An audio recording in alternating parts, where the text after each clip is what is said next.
For those of you who may not know very much about John Michell, he was an English writer and researcher who lived from 1933 to 2009. His best-known work was The View Over Atlantis, which was a pivotal book in the cultural ferment of the 1960s and 70s that resulted in the birth of the Earth Mysteries movement. His research brought ideas of alignments of ancient sites, geometry, number, proportion, astronomy, and metrology, together with unexplained phenomena and with traditional philosophy. This Megalithomania conference was initiated by John Martineau and Hugh Newman. They named it after a book by John Michell called Megalithomania, which is about the changing views and attitudes toward the ancient monuments over the centuries. The two pillars of John Michell's thinking were Plato, the ancient Greek giant of Western philosophy, and the 20th century American writer Charles Fort, known for his painstaking research in unexplained phenomena. Combining the two so unexpectedly is John Michell in a nutshell. His work inspired many and was often strongly attacked. He had a great sense of humor and a sense of being a trickster. He smoked cannabis every single day from the late 60s until shortly before he died of lung cancer. Nevertheless, he is very connected with Glastonbury, which he loved deeply. The idea of the pyramid stage at the Glastonbury Festival came from his writings. As I see it, the point of this memorial talk is not just a tribute or a way of remembering one individual. Robin Heath will be telling us in his presentation how the threads of John Michell's researches are interwoven with his own work. But this memorial talk is intended as a contribution to developing the overall history of our subject. At the same time, I would hope, by acknowledging our sources, to encourage generally a greater rigor and honesty in our own present researches. In a similar spirit, next year in June 2019, the Temenos Academy will be sponsoring a John Michell Symposium in London.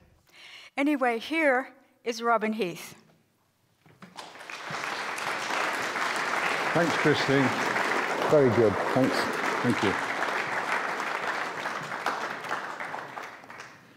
Hi. It's a hot afternoon. Nice leisurely walk through some Michellian ideas, and perhaps the presentation will bring them to life in a visual way. There's a nice photo I took of John at Gorsvour Stone Circle. There's a little perch at the bottom of that stone. This is part of a solstice alignment to the midsummer sunrise, and John sat down and showing his purple socks off very nicely. That's the dead giveaway, he's an Aquarian. That was taken about 2002, maybe 2003. One of the things a point I want to make is that right at the beginning of this, and it was an honor to be asked to do it, John and I became good friends in the latter years of his life, and we knew each other a bit beforehand that. But when I think what he did shook up my sort of hubris about finding sites and doing things with sites, and realized that the component he was offering me was he was offering me blood, sweat, and tears to learn a form of mathematics that we don't get taught at school, which is very ancient and which explains an awful lot of the phenomena that we have been talking about on this course. So my first point is this, that he was a very generous man and a very kind man with his time, and people, even if they were right at square one at this subject and asking fairly rudimentary or even in some cases daft questions, John would patiently send them material or correspond with them. So he was very much a mercurial character for people in this business, and his place in London was a constant telephone exchange and letter assembly of people who wanted some part of what he was doing. Now, why is it when I read the Wikipedia entry for John Michell that none of that is there? The stress is on it's a bland, flat account with frequent mentions of John's sort of hippie side, and no account of the fact that he transformed and brought into the modern era the traditional arts that surround the Platonic teachings and the Pythagorean teachings. So this is starting to become a rewriting of history with several famous people and well-known people that if you look on the Wikipedia thing, which all school children will now do if they're asked to comment, they will pick up a completely wrong opinion or an impression or even a willfully prejudiced impression of this person's life. So let's make a start now. We'll start with a quote. A tradition which has been credited by many learned men over the centuries is that the ancients encoded their knowledge of the world in the dimensions of their sacred monuments. If that is the case, or that's so, any attempt to elicit that knowledge must be preceded by study of ancient metrology, which is the science of measurement. For to interpret any set of dimensions, it is, of course, necessary to establish the lengths of units of measure in which they were originally framed.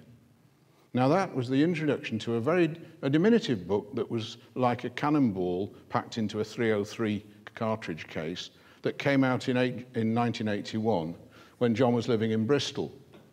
If you find a copy, get it, because they're quite rare, and it's the first proper account of John's thinking on the whole subject. There are loads of John Michell books available, and all of them have a bit of it, but that was the first attempt to frame the system of ancient metrology. And this is the mission statement.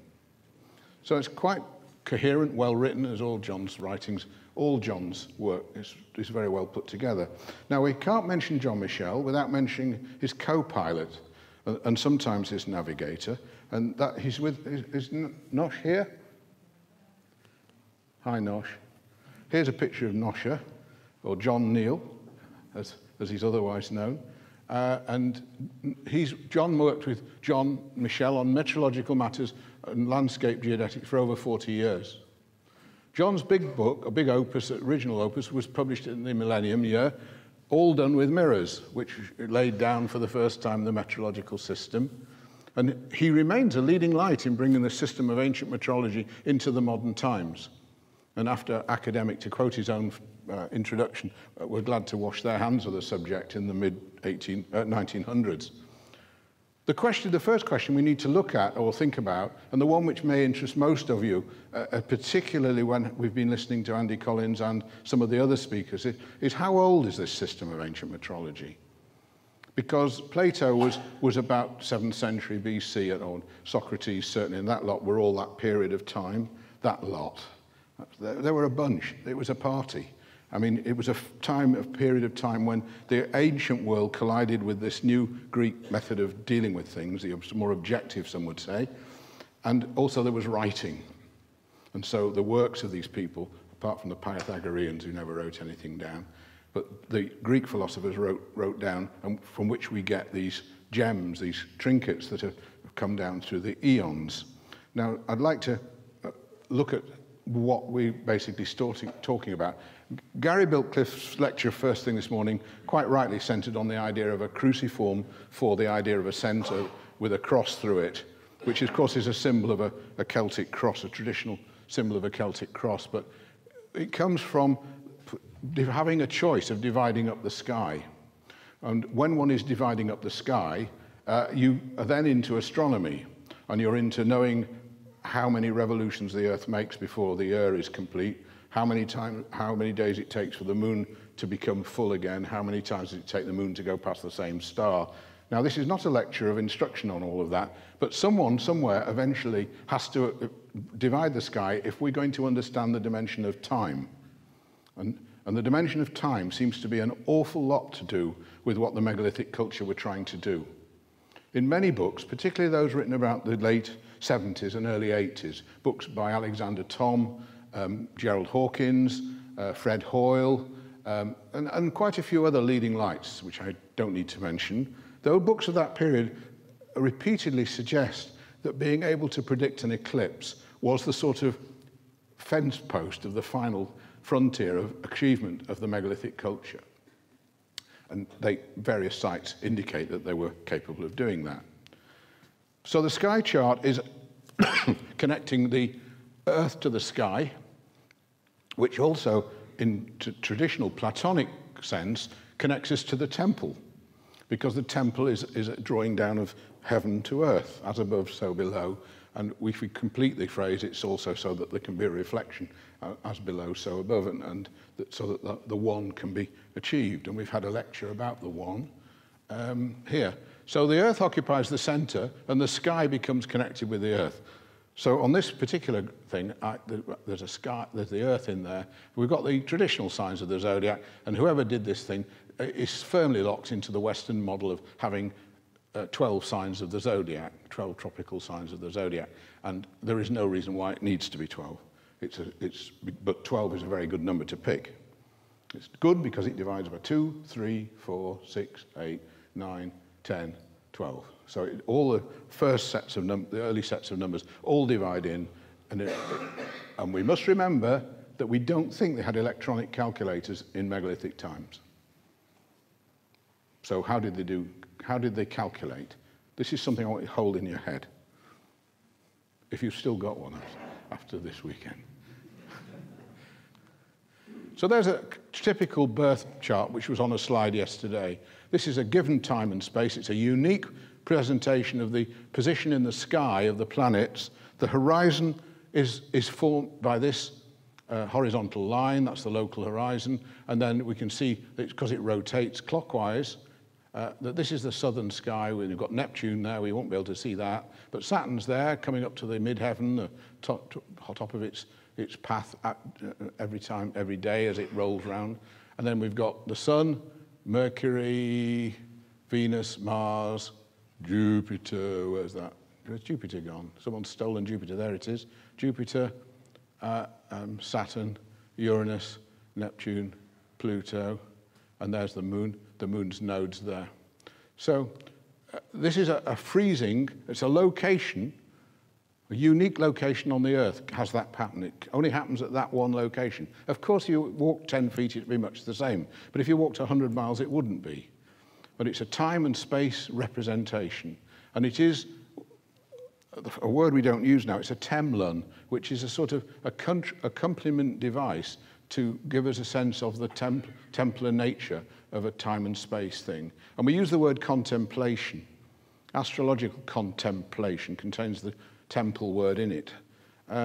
Just interesting. I'm just throwing these etymological tidbits at you before we get into the heavy stuff.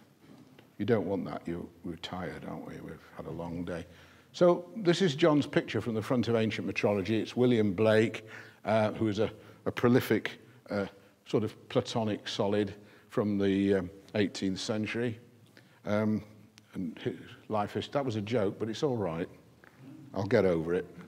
The earth as temple, rise and measure the temple of God and the altar, an instruction in the book of Revelation, which not very, St. John chapter anything isn't very popular with the people today, but in fact, John is the one gospel, John's gospel is the one gospel amongst all of them that contains more of the esoteric numerology and number science of the ancient world. And of course, John Michell shares the same name, so we could say he did too. But here's John showing off a crop circle he's just painted, or a plan of a crop circle he's just painted. His shadowy figure in the background there, holding it up for a sort of mini selfie. But it wasn't a selfie, I was at the other end of the camera. But here's the number patterns that appear throughout current metrological unit systems have a prehistoric origin. That those who study this megalithic science quickly discover that the ancient units of length are related to the size of the Earth. Now, I don't know about how you go about receiving this information today, but one of the things that's dawned on me in the last year is I've been drumming away for 33 years on this particular topic, And by saying, look what's going on at this site, look what I found at this site, and it has a negative effect on making people like yourselves go through the wonderful brain-bending, straightening out process of aligning yourself to some of this sacred wisdom, because it's a sense that it's already been done, and what's the point? So I'm going to not do that anymore. I shall write things down, of course, and occasionally they'll be on the website, but I've decided that, in fact, more people should go through this route because it's transformed my life. And I think when Plato is saying God is a geometer, you know, numbers are God, and the various phrases used by Pythagoras, or allegedly by Pythagoras, and by Plato, here, that is actually something that we don't do. Even the New Age movement does not do this. It does not look at the idea of geometry and number being associated with spiritual things and with God and with creation and with evolution and all the other things that go with it. Instead, we do go and sit for hours in sacred spaces, which is a great way of absorbing them. But this is the sort of a different wing, a different department. And it will help you to understand ancient sites if you were to embrace it, rather than have it embraced for you and presented stale on a Tuesday morning or a Wednesday afternoon. So I want to first look at the canonical model of the Earth that the ancients developed. And this won't mean very much to most of you who hated maths. And, you know, if you liked maths, you'll love income tax forms. You know, it's not maths. It's, you know, maths is not income tax forms. Maths is something, mathematics is something else. It's studying, and the root has got mat in it, M-A-T, which is sort of feminine and goddess and stuff. So let's look at these two figures. Now, this is preposterous to most modern scientists. And it's preposterous because they can't even frame it. That the moon diameter in ancient times was, the number associated in miles was 2160 miles. And that the Earth diameter was considered to be 7920 miles. And because we're not taught this type of mathematics, the significance of it, we lumber about like twerps thinking, well, they couldn't have done that because, you know, they couldn't possibly have known the size of the Earth. That's the first problem we face, because our culture doesn't accept it. The second thing, I'm ranting now, so enjoy it, because I'm in free fall. The moon, well, I mean, that's 250,000 miles away, you know. I mean, that's the mileage on my big diesel car, and that's nearly clapped out. So no one could possibly know the moon diameter, come on, be realistic. But in fact, you'd be hard-pressed to get a number with the qualities of these numbers, and quality of numbers is something we're not taught. But the quality of these numbers and the closeness to the actual modern figures for the size of the Earth. They're only about 2 or 3 miles out in 8,000. It's a phenomenally accurate number to pick in miles. And so, what is this all about? What's going on here? Surely they didn't measure the Earth. Surely no one went to the moon with a ruler. And yet these numbers have traditionally always been associated with the Earth and the moon. So the first thing we have to do in this lecture really is to address this and show some of the numerical rather than metrological reasons. But the metrology will become abundantly clear to you as we go through. This all right so far? Good. So measuring the Earth really means you have to understand that the Earth is a spheroid. It's like orange segments. It comprises things called meridians, which go from the north to the South Pole and back again, around the other side. And they're always pointing north-south to the polar north. We've got an equatorial circumference there, which is a certain number of miles. And the traditional values of these are, for the meridian, the whole journey around is 24,883.2 miles, which incidentally is the modern figure used by the UK Admiralty. So interesting that we still use the ancient figure for that, but it's not actually that strange when we look at it. We'll look at it later. And then the equatorial circumference is 24,902 point something miles, and we don't need to worry about the 0.2 in 24,000, to be honest. It is an exact number, but I'm not here to have loads of decimal places if I can avoid it right now. The point is that these numbers are almost exactly right. As we go further to the north or to the south, the length of 1 degree changes because the Earth is squashed in the middle. It's fat in the middle, a bit like me. It's fat in the middle, and it becomes the distance becomes elongated as you go out. So you get through a degree faster down here and slower up there. So latitude is that way, like plates. If you imagine stacked plates, latitude is like the stack of plates with the word lat in it, and longitude is got long in it, and that's going that way. So longitude is this way. So the Earth, this system that's being described now, appears to have been a fully worked out global system based on the size of the Earth and already extant by the Neolithic periods. In other words, it may predate the Stone Age. It arrived apparently fully fledged. And, you know, if you listen to the lecture this morning by, yesterday by Andrew Collins, you can see that predating the Stone Age is not likely to be a bigger shock in the future as it is now. The entire system is based, believe it or not, on the English foot as the radix or root unit, and simple fractions connect the foot to all the other units of length, including the module. So if you're good at fractions at school, which incidentally they don't teach in European schools anymore, then you need to know that the foot connects to the royal cubit by 3/2. So, to the ordinary cubit is 3/2. And then if we go to the royal cubit, it's 8/7. We must have a 7 in there. And so simple fractions take you through the modules, and you've got all of that. You've got steps, paces, digits, pygmies, and all the furlongs, chains, all the units of length that, if you were my age, you had on the back of your exercise book at primary school. Anybody remember those? Hands in the air, please. See, you're nearly equal. I mean, rods, poles, or perches, anyone? So this system appears to have been already in place. And this is what fascinated John. It obviously was a complete takeover of his occupying his mind for years, just at the right point when calculation methods were becoming much easier with the electronic calculator, which arrived in Britain really effectively in about 1972 or 3. Right. So here's some of the measurements, and I want you to now look at the numbers in a different way. That's 7920. That's the radius, which the diameter would be 7920. We've seen that's for the Earth. And the radius is 4 times 9 times 10 times 11. The radius of the moon is 1080 miles. The number of the moon is 108 in esoteric thing. And it's 5 times 6 times 6 times 6.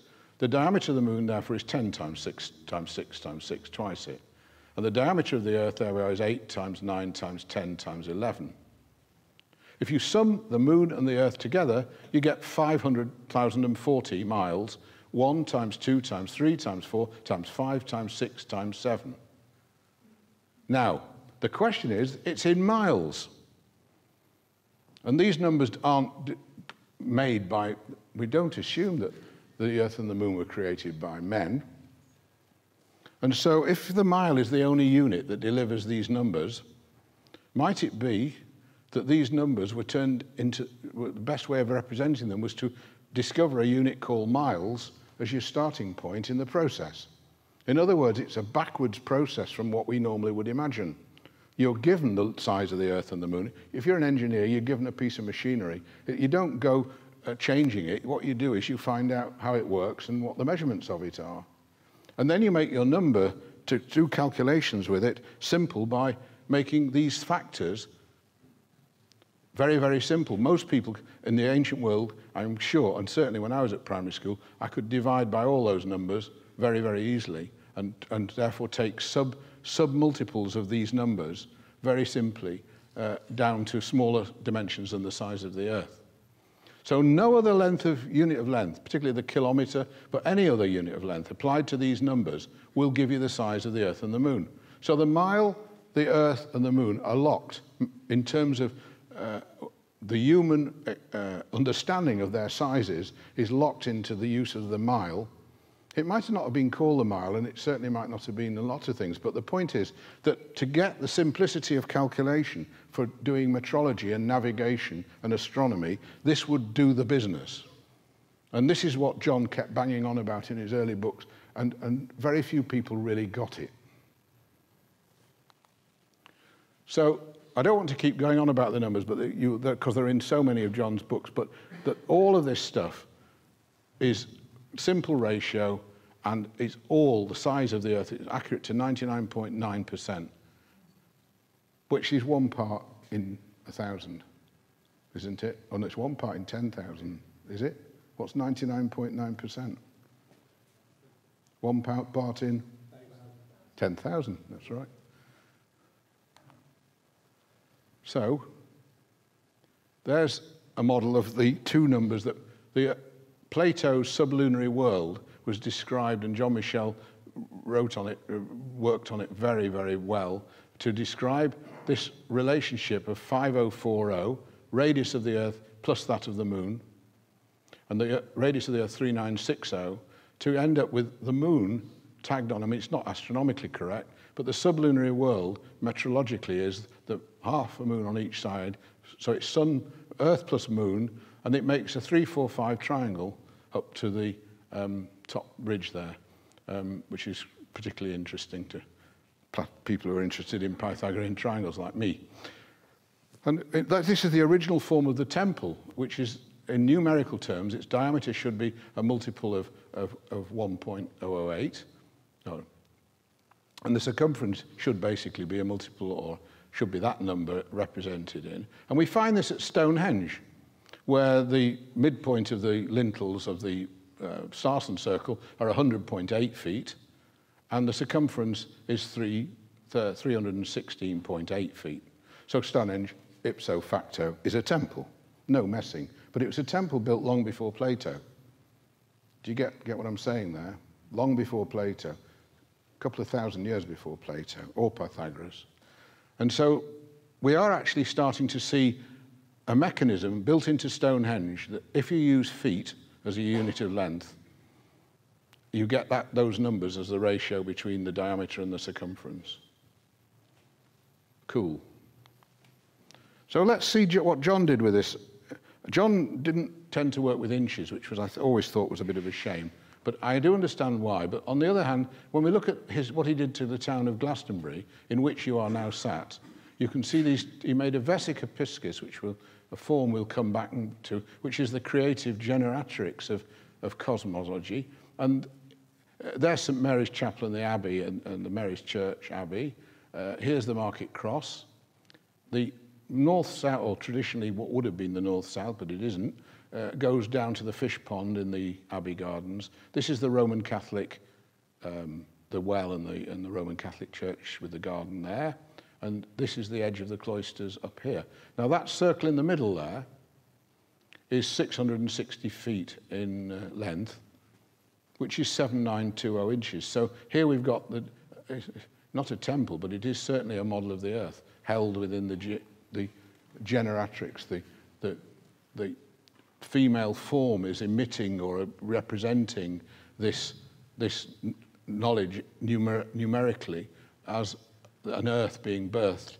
And the almonry is very clever, because that's monkish, because the Latin name for the vesica is almond, and so this almondry, this is the almshouse is where the centre is. That's quite an interesting little bit of work that John did, and that was in the first edition of The View over Atlantis, the very first one. It was missing from some of the later ones. So now for something completely different. We've looked at these numbers, 3960, 7920, and the corresponding perimeters. So John was an Aquarian being.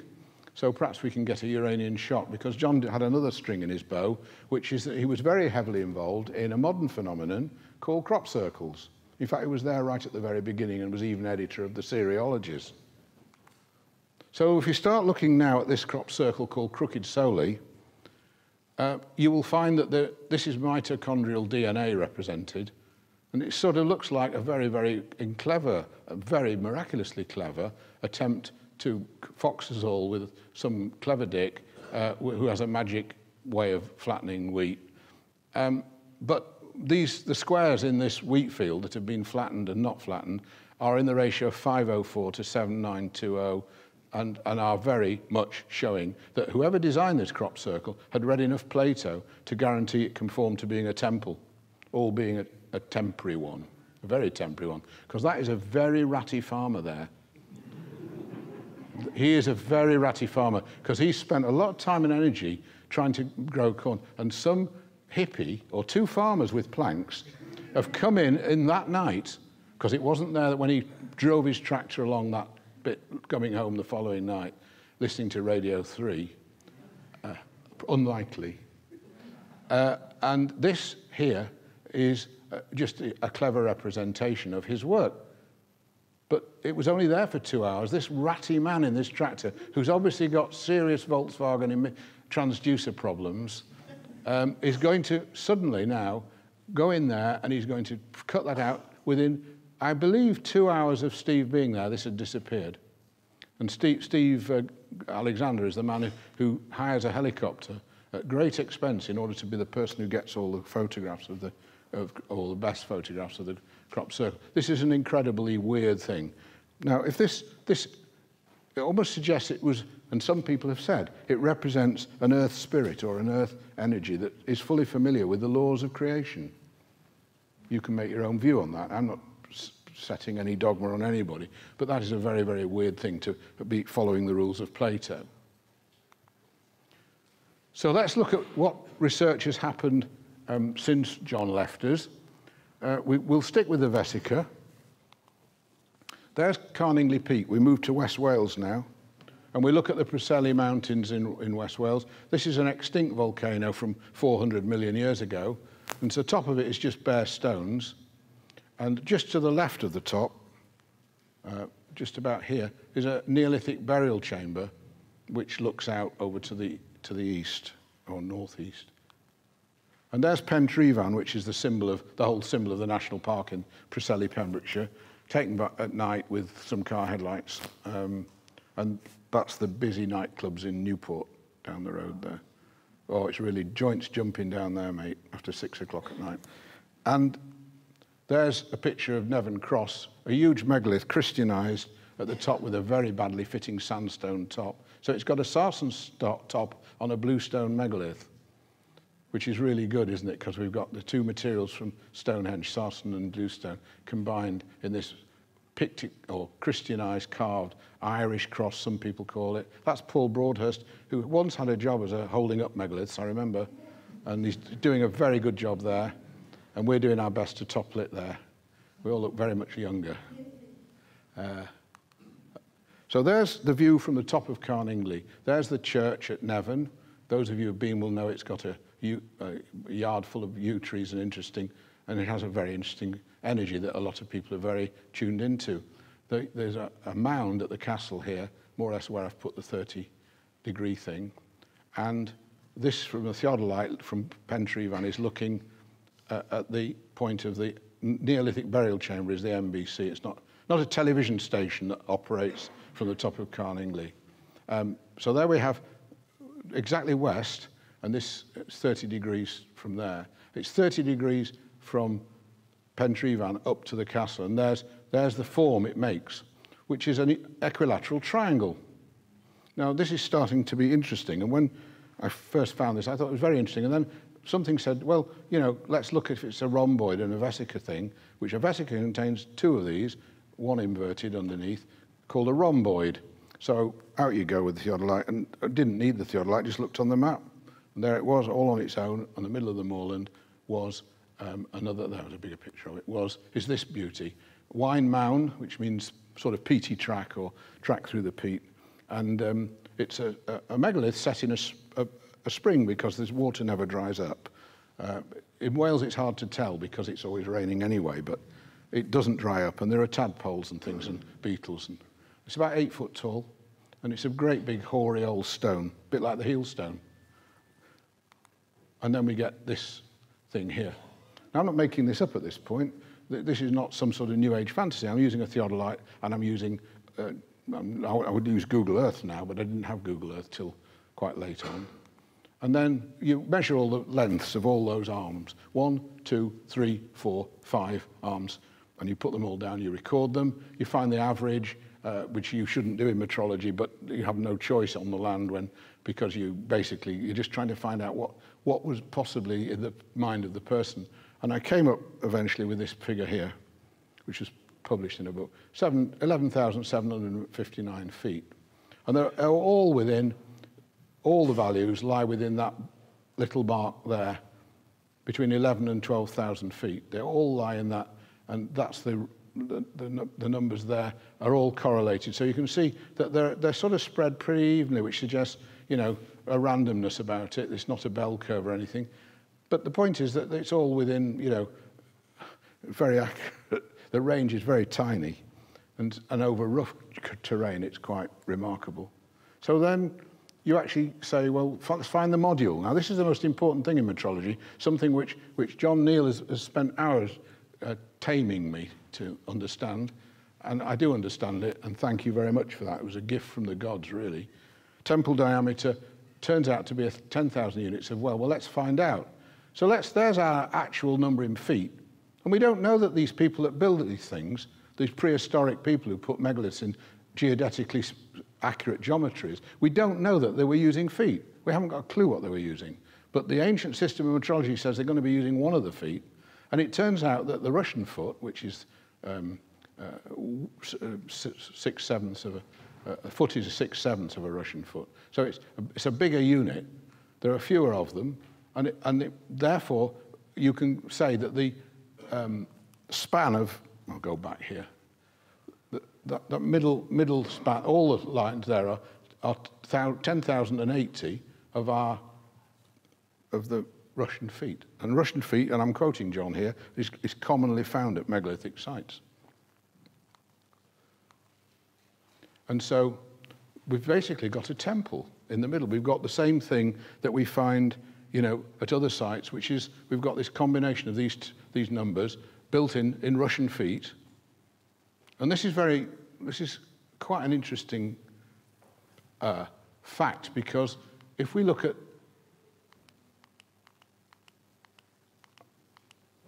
a vesica, you see the big, not the purpley coloured one, but the blue circles, what are the size of those must be 2 pi times the radius, which is the middle line there. So if we go back forward.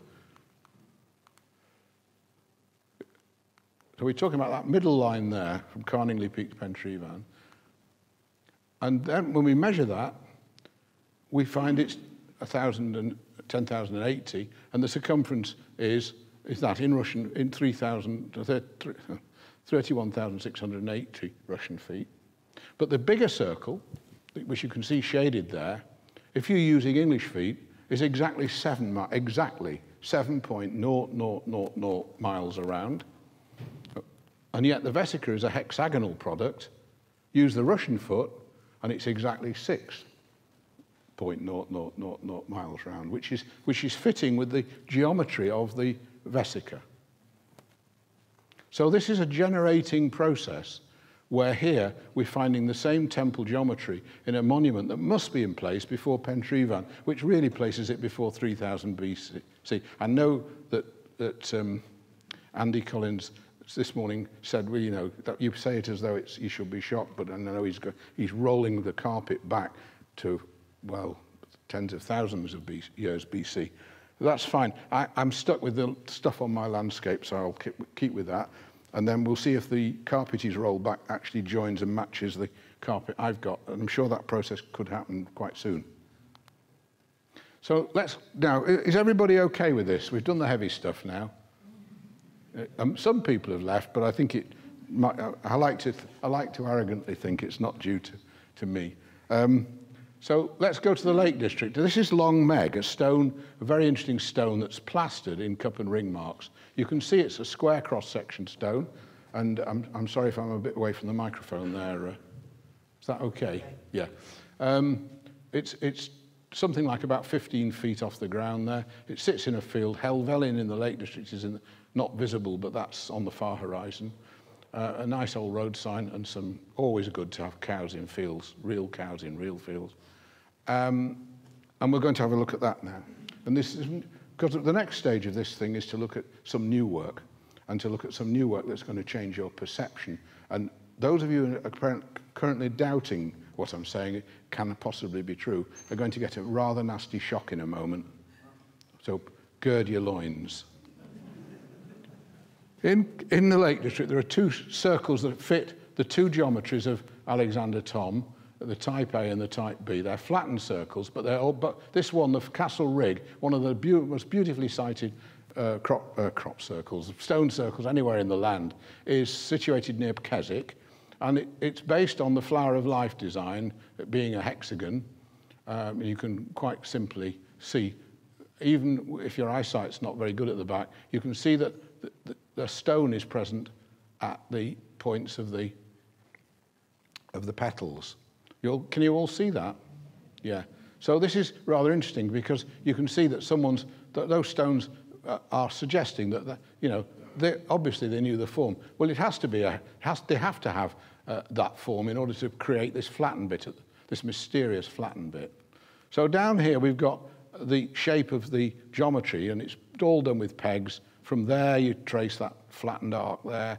From here you trace that very, very much more quickly turning arc from here and there, and then the rest of it is 240 degrees of a circle. And they're all like that, and they're all quite well built. Now the question is, what's that to do with? Well, I'll tell you, because it's in books that I've written, but it's not part of the lecture, is that this is not just for accident, because this records the length of the lunar year. The flattened perimeter of this shape is a lunar year, and if you left it as a circle, it would be the solar year, and it's pretty accurate. Try it at home. Now there's the type B, which is developed, it's hexagonally driven, but it's a vesica-piscis construction. Again, the flattened bit is from a peg here and a rope there. And then if you take it from the center with it pegged here, the rope hits the peg and goes around that speedy little, very steep bend there and steep bend there on the peg, and then the rest of it's a semicircle. And this one records the eclipse year to the solar year if compared, the flattened radius compared to the complete radius. I must move on now. So I went and did a survey with the theodolite there, a proper survey in 1991. And that was one of the original diagrams, the original plan diagrams. But it was only in 29 that I discovered that the length between the two big stones that define the radius, which is shown a bit to the move to the left here, was 354.3 feet, which is the lunar year in feet. And if you take the outside bit here of these stones, it's 365 and a bit. So we've got the lunar year on the inside of those stones, and the solar year on the year we have on our calendars on the outside there. Let's have a look at, so they've got to be pretty big stones, haven't they? If they've got to accommodate that difference in days on it. Well, they are. Let's have a look at them. That's the one on the eastern side of the circle. I'm not a leprechaun. I know I'm not tall either, but that's one hell of a block of stone, that is. It's got to be about 5 foot by about 8 foot. I wonder how much that weighs. And then on the other side, we've got, there's Long Meg, and there's my wife, Trish, sat reading a book against the big joker on the other side, that is the opposite of this one. And I want to show you from Long Meg the view from the center of the circle. Can you see how these two stones give way to that central phallic shape coming up through the middle there? So there's a pathway from the center of the circle to that one. And you can see on this next diagram, the two there, that's the pathway through from that one, that's not the center, and this is from, that's the one from here. From there, this is taken, photographs taken from Long Meg to there, there's the big stone over there. And again, there's two stones leaning over, and then here we've got this one from the center of the circle, we've got the two stones there. So what's this saying is that we've suddenly now got the geometry, the metrology, the linear lines here, mark what is inside a vesica piscis. It's the double square that you could make from here to there by framing across the top there and across from here. And now for something completely different. Let's just recap in a simple way. I'm not allowed to move. I'm sort of put in a box by these things that, you know. I would like now to say, so that this particular stone circle is framed around a double square. The design of it is around a double square. And so in 1992 or 3, when I was in the Lake District, I noticed without understanding it that the thing made a square with the other stone circle. And so the shock here is that we've now got very accurately Long Meg and Castle Rigg separated across the diagonal of a double square that is extremely accurate, and where the side lengths, the side lengths here are 1/4 of a degree of latitude. At this latitude, this is 1/4 of a degree. So it's 1/4 of a degree of latitude. So the question is this surveying? Can this possibly be an accident? Well, it's starting to look less like it, and especially if you go home tonight, put this up on Google Earth, find these sites on the search engine on Google Earth, and then put a little tag on there, and then join that line up and see where it ends up over here, and then get another shock, or another astonishment, or another very pleasant surprise, depending on your frame of mind. So let's go back to Long Meg and see what the archaeologists are doing with it at the moment. Well, it's very interesting. They've found a prehistoric enclosure here. There's the circle taken from a drone, which you can see. That's the circle design. The big stone that I was referring to is here and here. And then there's Long Meg itself. So prehistoric enclosures are in green. Archaeologists seem to like to do rather sloppy descriptive graphics, and these are they. Cursors here. I'm not criticizing them. I'm glad of this diagram. Cursor stitches they've found here. And there's Long Meg, called a standing stone there. And there's the stone circle that we're looking at over there. That's Long Meg. But the thing is, it hasn't got the scope, this map, to show the vital ingredient that was needed. There's another stone circle attached to Long Meg called Little Meg, which is over to the northeast, and it's a bit of a mess now. It did have more stones in it, and it's a very much smaller circle, because Long Meg is bigger than Stonehenge. It's 359 feet across. It's quite considerably larger than Stonehenge. That's a point people need to recognise. If that thing had a lintel circle on it, that would be the place everyone would want to go and ruin. That's where we'd have hamburger bars and underpasses and all sorts of things. So, right, so if we look at Little Meg, the Neolithic fort joins up with Little Meg, and it's opposite, and it makes a double square, another double square. And now we get the 10 times the solar year as its length that way, and obviously half that this way. And, well, again, you can draw from Little Meg through Long Meg, down to Castle Rigg, and then you've got, that's what I call a ley line. You'll find a nice, interesting ley line, or a ley. But it's to do with surveying, and also to do with astronomy. So we're getting geometry, astronomy, and metrology all united here.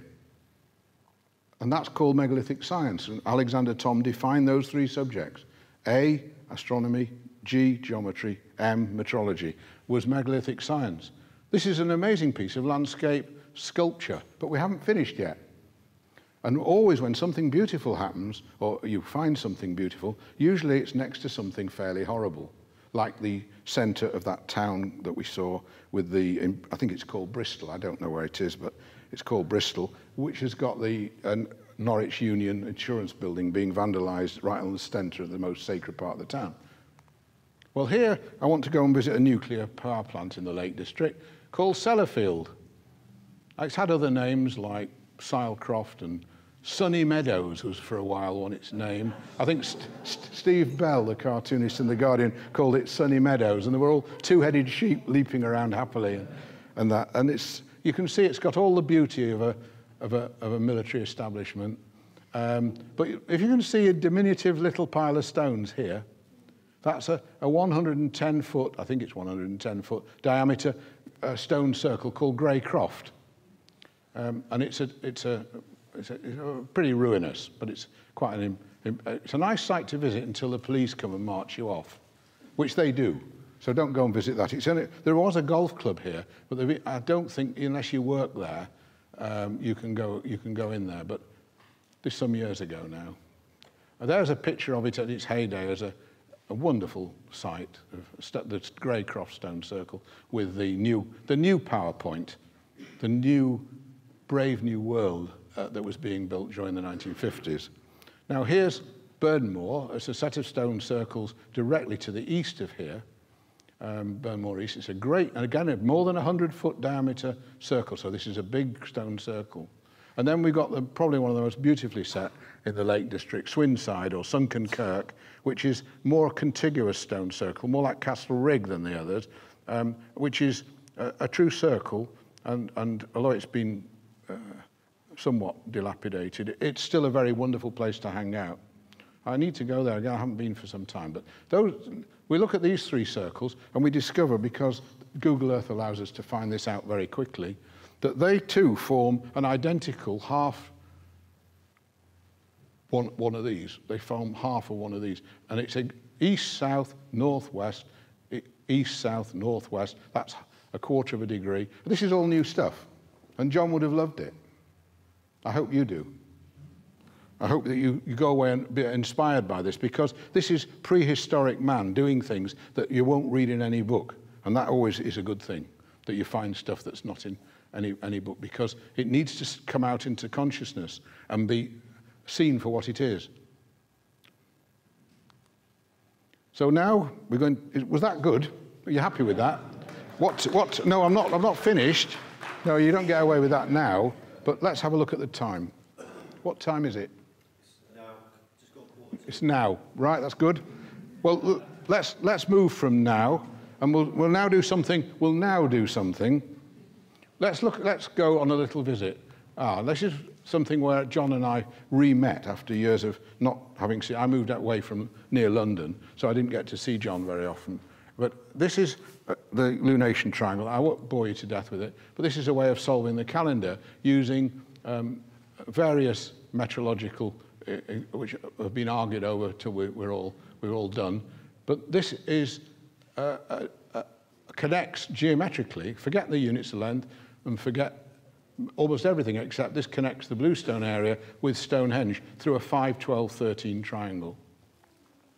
So there's a geometric connection that isn't again recognized as being a possibility or even of interest to any of the orthodox ways of analysis. So we'll now go to Anglesey, and we'll start to find out that it could be more likely that it's not a one-off phenomenon. On Anglesey, you'll find Bryn Celyn, which is on Ynys Môn, which is the Welsh word for Anglesey, and its latitude is 53 degrees, 12 minutes, 26 seconds. And I know there's someone in the audience here who knows the significance of that as a latitude or as an angle. Contributions, please, from the floor. Please, someone know what that latitude means as an angle. It's the angle of a 3, 4, 5 triangle. Thank you, Simon.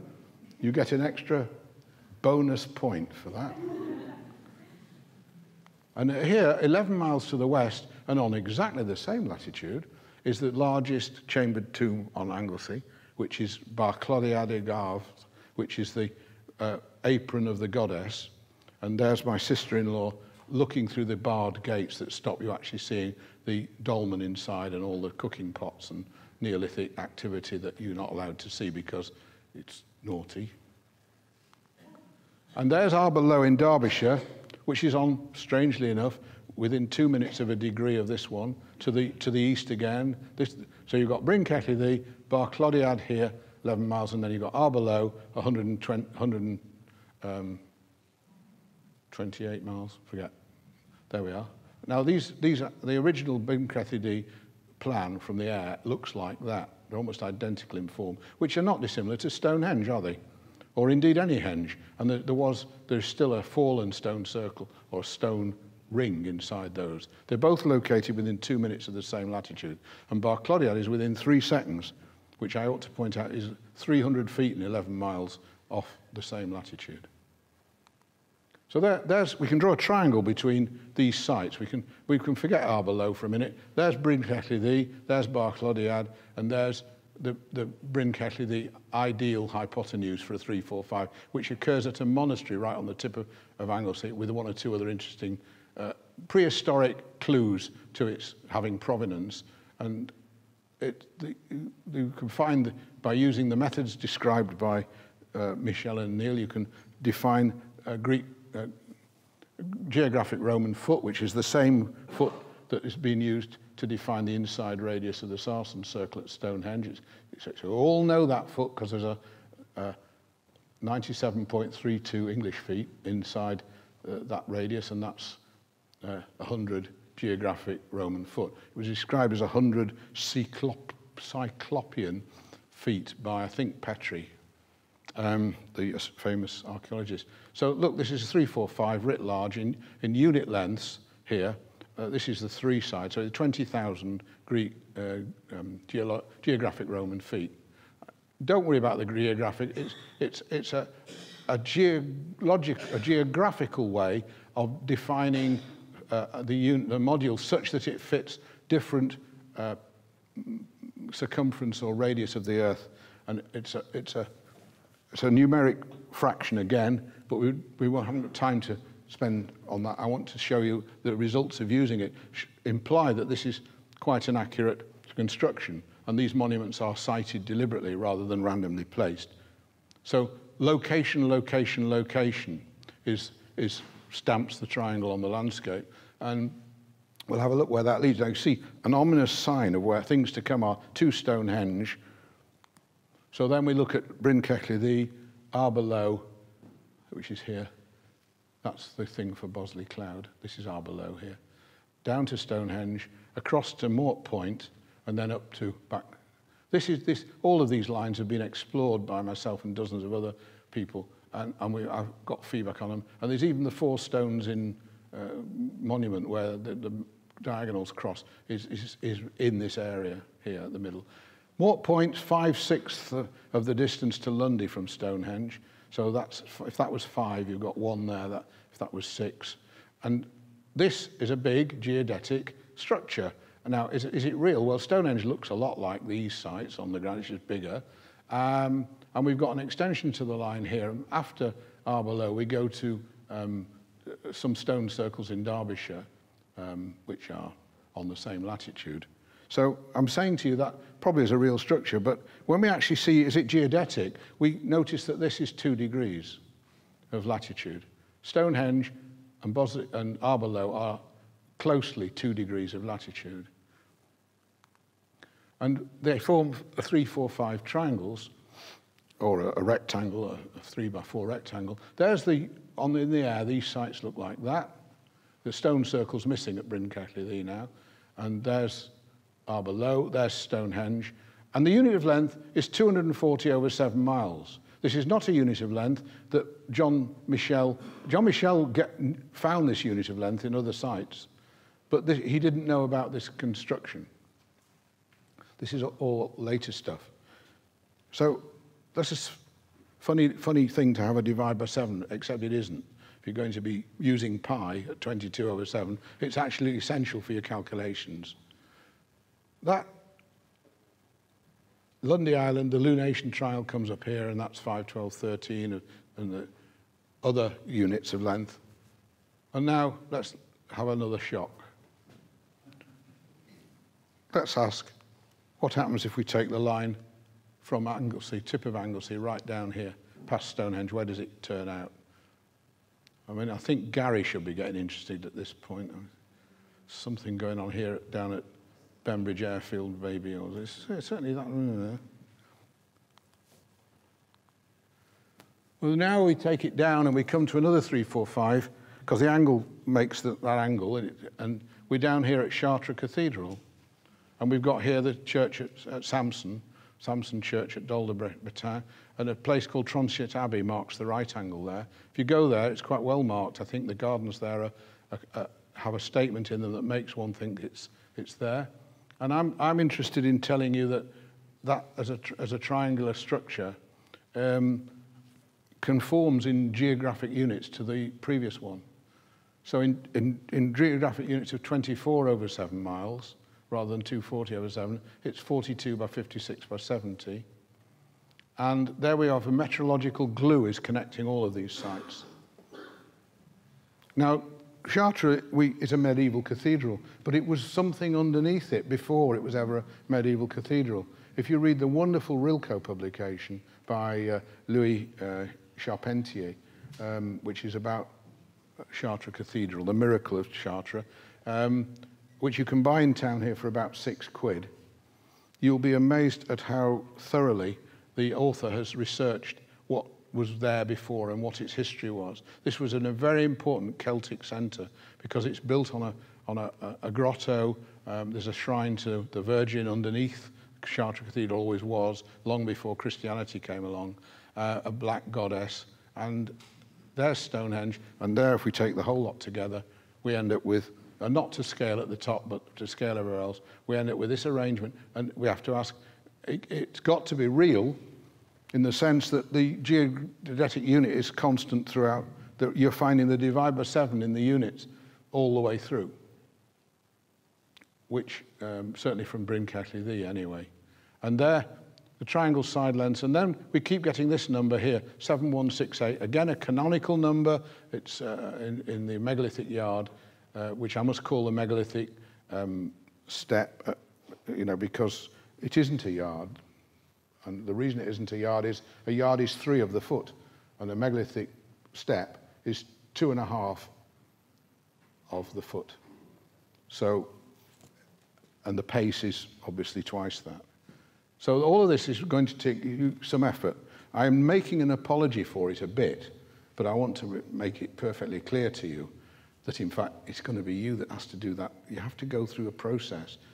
Like, you don't go off to India and not do anything. You don't go off to Rome and not do anything. You have to go through a process of understanding here in order to see that this is a magnificent representation of a culture that we know nothing about really yet. It's just starting to happen. And it's starting to happen because of John Michell, who basically opened it and in his true Aquarian Brotherhood way, scattered it across the landscape of Glastonbury and London and various other places. So, Chartres and Stonehenge have a 3-4-5 thing going on between them, onto Anglesey. WTF is something I hear younger people saying, and my son's mobile phone has it a lot. But I'm just going to say AGM instead, which is Astronomy, Geometry and Metrology. That replaces it now in my language. It is Sunday today, and AGM we have an AGM about it. This is the new old straight track that we've been describing today. It's got astronomy built into it, and it's got geometry more explained in it. So it's Alfred Watkins on steroids. Have we timed you because we were a bit late? We are a bit late. Would you like me to just have another 2 or 3 minutes? Okay. Another big Stonehenge razzmatazz we could look at to conclude this feast, these thrills that stem from the spring of John Michell's legacy, is the Station Stone rectangle, which is built slightly in of the Aubrey Circle by about 7 inches on the stones, is in 8 units of astronomical megalithic years is a 5, 12, 13. Multiply it by 2,500, which is the 2.5 of the 2.5, 5 over 2, whatever, times 1,000. You get that, and it's exact. And if you multiply it again by 2.5, you multiply that by 2.5, you get something else, which was really in the title of Gary Bilcliffe's lecture this morning. Hope Gary will forgive me for poaching his onto alien territory, his territory. You get the 3 capital triangles are 2.5 times again. So the unit length now has gone up to 50,000 BT, 50,000 AMYs from 20,000 in the Preseli lunation triangle, oops, and it's 2,500 times the one at Stonehenge. So Stonehenge pedigree of the unit of length can be seen feeding through all these. And incidentally, if you're into visiting Edinburgh any time when you walk along the Royal Mile. Why does it keep doing that? You go along the Royal Mile, then Edinburgh there, the Royal Mile is a unit of length. It's not a description of it's a street. It's a unit of length, because the triangle is also, the unit length is 22.5 Royal Miles, which is also that 50, oh God, it's terrible, isn't it, this technology. There we go. See, it's a Sunday. So there we have it. There's Battersea Power Station, which is here. And there's Cardiff, the Mound, where there's all the people, the important people that decide how the world is going to be shaped in the future. And Edinburgh's might shortly be leaving the United Kingdom. Anyway, here's the end of it, which is that if you do a 3-2 solar year hypotenuse through there, look where it starts off. It starts off up in the Highlands of Scotland, and it ends up right on the Swan's Beak, on the Isle of Man. It's a bit variable because you can't draw such a big triangle without taking into account distortion. It's like you can't wallpaper a football. That's an old joke of mine, but you're on a curved Earth, and therefore that hypotenuse covers most of from west to East London in the variation, depending on where you allow that distortion that has to happen to occur. But I want to finish that by saying that here, this brings us back to Brigantius and Bride, which is the Guy Raglan Phillips book of 1970s called Brigantius. And we've got the book on the Berlinus line from Gary and Caroline. Well, fancy that. WFT. Thank you very much.